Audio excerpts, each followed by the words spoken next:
good morning to those of you on the West Coast, good afternoon on the East Coast, good evening to those of you overseas.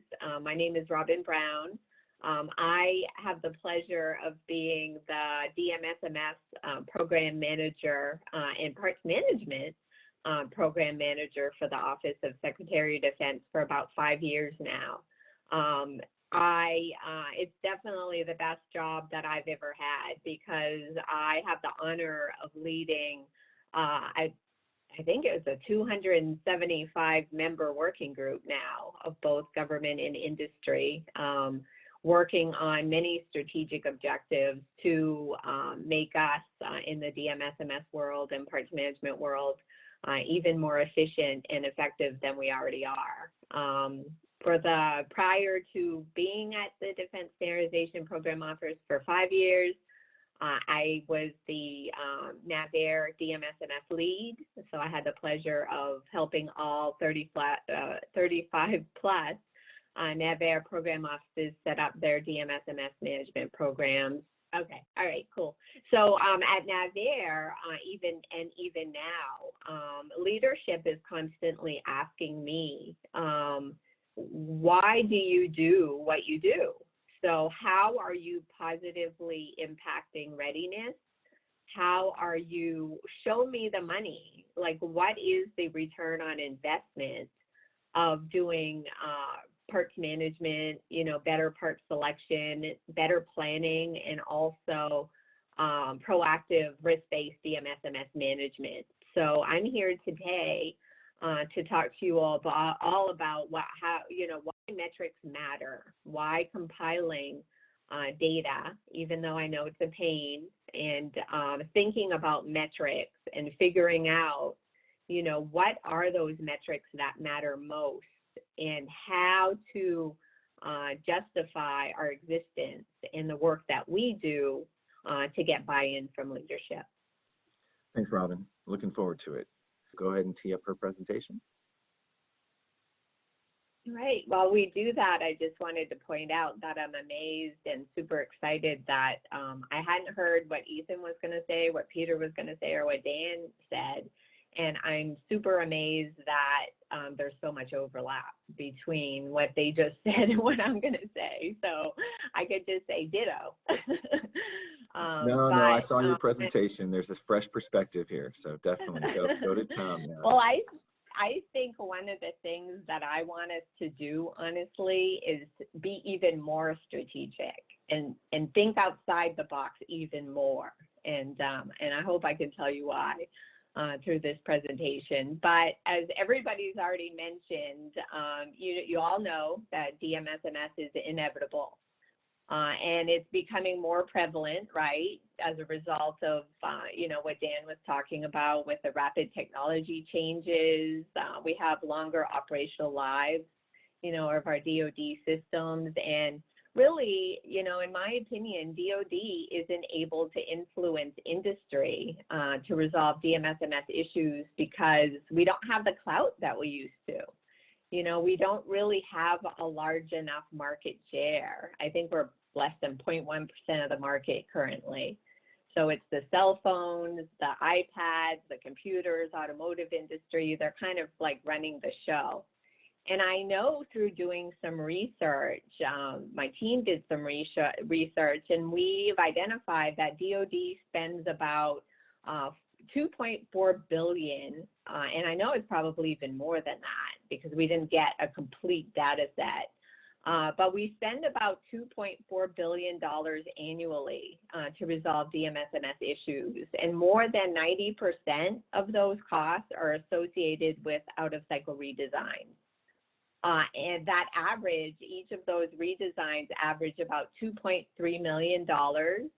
So in my opinion, DoD is spending way too much on DMSMS resolutions, especially for redesigns, and really not enough on proactive DMSMS management. Proactive DMSMS management could actually reduce those redesign costs by 50%. But it's been limited by lack of incentives, inconsistent application of best practices across the program offices, and lack of contract requirements. So the next slide, please. So in addition to the rapidly changing technology and the accelerated timelines and service life extensions that we're facing, there's also been an increased use of COTS, commercial off-the-shelf items, assemblies. Some of our parts are manufactured overseas, so we need to consider the source of supply and whether or not these parts are qualified for the application, which they're intended to be used in. Our systems are plagued, of course, with my middle name, DMSMS, diminishing manufacturing sources and material shortages. Counterfeit parts are detected in our supply chain.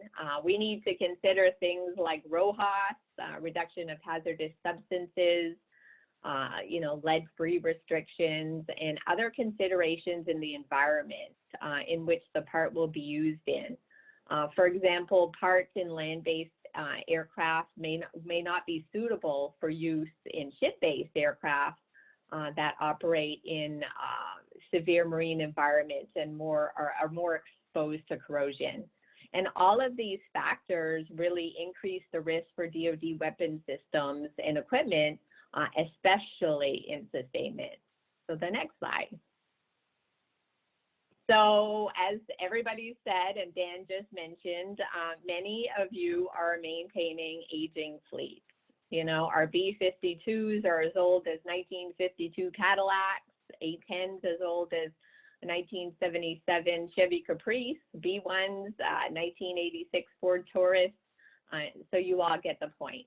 So the next slide. So we now have, so this is something new. Some of you, I noticed some of you are part of the working group that are on this call, and I really appreciate your support. But not all of you know that we now have a new DMSMS management instruction that's in effect. So on November 5th of this year, the Honorable Ellen Lord signed the DoD DMSMS management instruction, which is DODI 4245.15.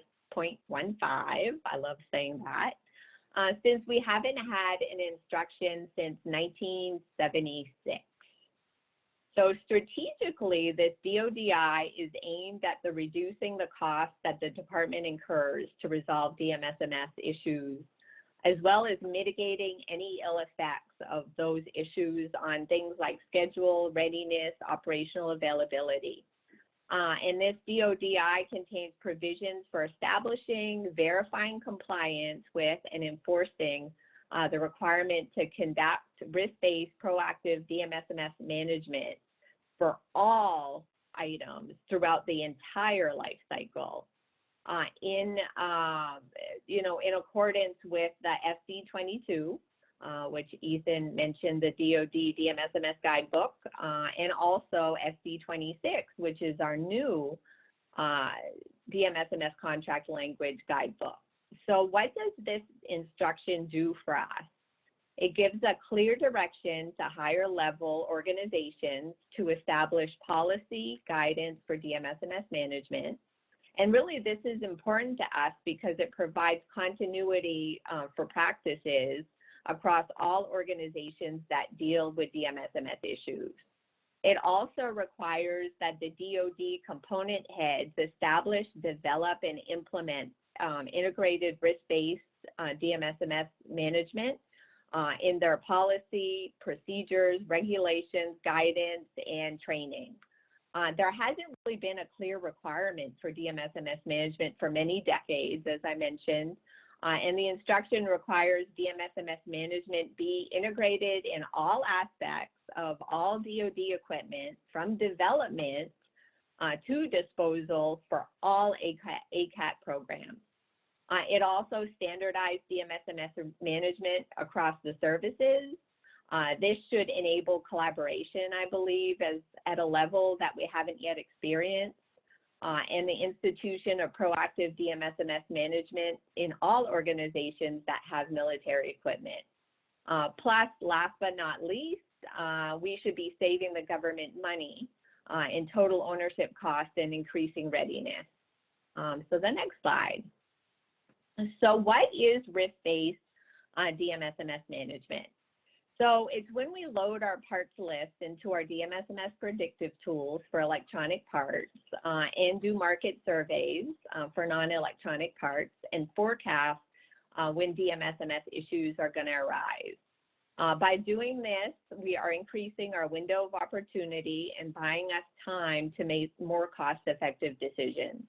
It gives us more time to consider all of the applicable options, and it really minimizes those out-of-cycle redesigns in the future. It also helps eliminate schedule impacts, increases operational availability, and helps control total ownership costs, as I mentioned previously. And to be honest, this is how I was able to get buy-in from the program offices that I worked with at NAVAIR to spend the money on DMSMS management, especially since DMSMS is inevitable. It's going to happen, so why not plan for it instead of waiting until, you know, you try to buy a part that you need and you can't, which is being reactive. So next slide. So I think that we can do better than what I just said. And that's kind of hard to believe since we just, after 20 years of doing this, just got my DMSMS instruction published. But I believe that even when we're being proactive, we're still just waiting for problems to occur. And also, as Dan mentioned, the crystal ball in the DMSMS management is fuzzy. So no matter how proactive you try to be, obsolescence issues will still occur unexpectedly. Since obsolescence tools aren't 100% accurate, nor do we have all of our bills of materials or really up-to-date configurations for all of our systems. So what can we do? How can we be more strategic, which I think is what Ethan brought us here to think about. So on this slide, as Ethan always does, he's posed these questions to get us thinking outside the box, not really to give me a migraine, I hope. The picture, by the way, is an output of a true DMSMS brainstorming session that I had in DC about 10 years ago. They drew as we spoke. It was really pretty cool, actually. And I think that's what the inside of Ethan's brain looks like. So next slide. No comment. So here are my thoughts. I don't believe that talking about taking a life cycle perspective during the front end acquisition really is anything new. Total life cycle cost has been a consideration for a very long time. Also, there's nothing new about taking a life cycle perspective during sustainment. Remember in the R&M world, for example, remember RTOC, you know, there was NRE, money available if there was total ownership cost reduction. I think that the total life cycle approach starts at the very beginning. So you pick the right parts, be sure to buy the right data to support those parts based on the current and future sustainment strategies, plan for obsolescence by planning to update things appropriately, monitor the supply chain to stave off trouble when companies dissolve or merge, and deal with obsolescence when it surprises you. So ultimately, each part at the appropriate level should have its own store of information, really in a strategy that's updated as things change. There are a lot of barriers as to why this hasn't been routinely applied. And I believe that the challenges are mostly related to money, resources, because you need to invest the money up front. So yes, what I just proposed is costly, but many programs are looking to minimize the cost of sustainment by mostly ignoring the realities rather than using a rational approach. Ouch, did I just say that? Instill a long life cycle perspective, plan for technology refreshes and insertions. So in addition to money, what is needed is data, models, and metrics, really to reflect the entire life cycle. But what we have currently are suspect. You know, people often ask, is that really the life cycle? Is that really all it's going to cost me? Oh my God, it's going to cost me that much. If I had $1 for every time I've had to prove why it's smart to pick a part, you know, to pick our parts more wisely and plan ahead versus just wait for something unexpected to happen, I'd be a very rich woman. So the next part. So it seems to me that it seems common sense that when you pick the most optimum parts, you reap the benefits listed on this slide. And if you don't have the option or even like the option of redesign, let's say, you have a long life cycle part like a single board computer that's reliable and core to some function you need, and then eventually the manufacturer or the computer will drop the board and move on to something else. You might you might be able to move to the next generation easily, or you might not be able to. So one option is to have a third party take ownership of the old design and maintain it for as long as it's needed.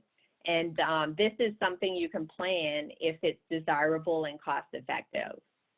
We've used this approach for years, moving from buying new cards to repairing them, transferring the intellectual property rights to a third party. And I'm pretty sure this is what Ethan supports and talked about, to continue repair or manufacture. Reverse engineering a device that no one else will support. So tech refresh insertion assumes that you'll replace the old stuff with new and eat the cost of the redesign. If you play your cards right and plan appropriately, you can extend the life of products, sometimes indefinitely with less cost. So that seems simple, right? So the next slide. So we all know that design decisions made early in a program have substantial impact on operations and support costs later in the program. I'm preaching to the choir about that, I'm sure. DMSMS is one of those product support design trade-off considerations. So how can we do what Peter said, socialize and convince engineers and program managers to create what I call DMSMS resilient designs and avoid DMSMS issues altogether, in addition to delaying the occurrence of DMSMS issues that can't be prevented? So what do I mean by DMSMS resilience? It's a property of a design that reduces the likelihood of near-term DMSMS issues and increases the probability of quick recovery when DMSMS issues do occur. DMSMS resilience is achieved by selecting long life cycle items, avoiding single sources of supply, using open system architecture and design, and other techniques. And I believe taking a life cycle approach in sustainment is reflected by performing a BCA, and I think Peter mentioned that, over the life cycle when selecting a resolution. There's also a tech refresh component, as Dan was talking about. It's not enough to work at the part level. I believe we need to perform BCAs at the assembly subsystem level to prevent issues before they occur. So what requirements need to be in a sustainment solution? Minimizing the total life cycle cost of the system, I believe, because that will help us avoid focus on the part. The next slide. So what ways could we overcome was the other one, all the challenges that we've mentioned thus far. So that's really the $64 question. How do we demonstrate the benefits of taking a total ownership cost approach? How do we get buy-in for this thing that we're calling life cycle sustainment, designing for supportability? I believe that we need the data. We need data, metrics, better models, success stories, even horror stories. It's been like pulling teeth for me to get this information over the last 5 years, but even more so over the last 20 years. But we need them to show how much money it will free up the strategies that we're proposing, what's the return on investment? I have 2 strategic objectives, projects that are just focused on metrics, and we still haven't cracked the code on them. So what's stacked against us?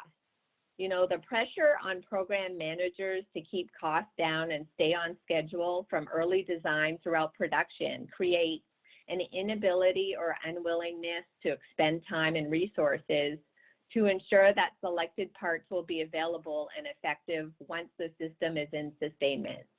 The problems that arise during sustainment, parts obsolescence, poor quality, supplier and part shortages can greatly increases maintenance costs and reduce operational availability, negatively impacting the long-term overall system effectiveness.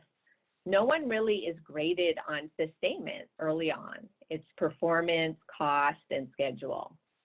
So increasing the understanding of the cost implications with proof, the metrics, they're always asking me, where's the beef?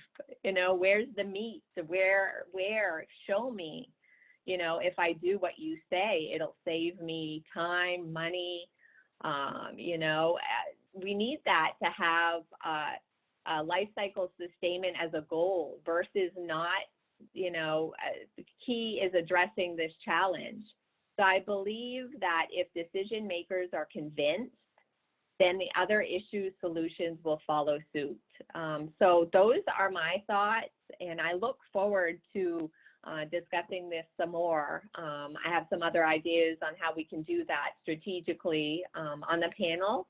But most importantly, I look forward to hearing what your thoughts are, and maybe together we can come up with that proof that we need. Thank you. Thank you, Robin. That was a good way to cinch it all together. While we're teeing up the next presentation, and that'll be TJ, I did have a question for you. So I think it totally makes sense that you get what you measure, right? And and that I think putting in better metrics would improve our chances of actually getting some demonstrable return on investment. Given that everybody's been talking about, for years, like, we got to save money, we got to lower budgets. Why do you think that this approach, which seems kind of obvious, right, now that you put it out there like that, has not necessarily had a lot of uptake in the community? Yeah, I was thinking about the question that you asked Peter, Dr. Sanborn, earlier too, and where you would start, whether it be grassroots or leadership, or I almost feel the opposite in a sense of what Dr. Sanborn was saying. I believe, I have been leading the coalition of the enthusiastic, or the coalition of the willing, for about 20 years now at a grassroots level in a sense, so I feel like for some reason that doesn't seem to be working. So I think that, and I also agree though with him that we are the force. We are the ones that need to start compiling this data and these metrics and showing success stories. I think you and I, Ethan, talked yesterday about how we're so good at, we get rewarded for putting out fires, right, and saving the day. And being reactive, we don't get rewarded for being proactive and doing business as usual. And so I think that goes with the culture shift as well.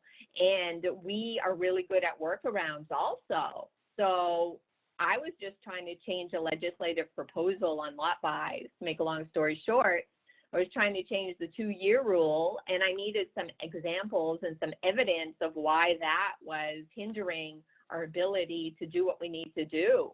And because we're so good at workarounds, I was never able to find a really good example to use that Congress, to prove to Congress that we had a problem. And I know we have a problem.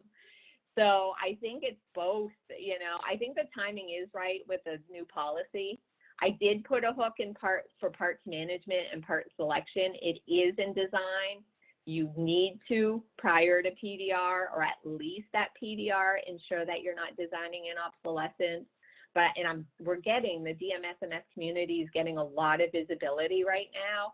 So I think the timing is right. We actually have a directive that says you have to do this. So let's continue to be a coalition of the enthusiastic and band together and speak to leadership, you know, and let them, but we need those metrics, right? We need the beef to show them that we actually truly do have a problem. We need examples, and they're always wanting examples. Thanks. That's good stuff. Well, I think with the new instruction, there will be more horsepower on teams dedicated who can pull those metrics together. So fingers crossed. I think that's the right I time. hope so. Well, one of the requirements on the instruction is to compile metrics. So don't be surprised in a couple of years if I don't do a data call asking for them. And then maybe for the first time, I'll be able to get a glimpse in what the trends are and what is the magnitude, not only of how much money are we spending on DMSMS management, but, you know, the statistics and the ROI that we need to be able to prove, you know, what we're doing is a good thing. Thanks, Robin. Well done. I remind you to go ahead and submit your questions to info@gdca.com.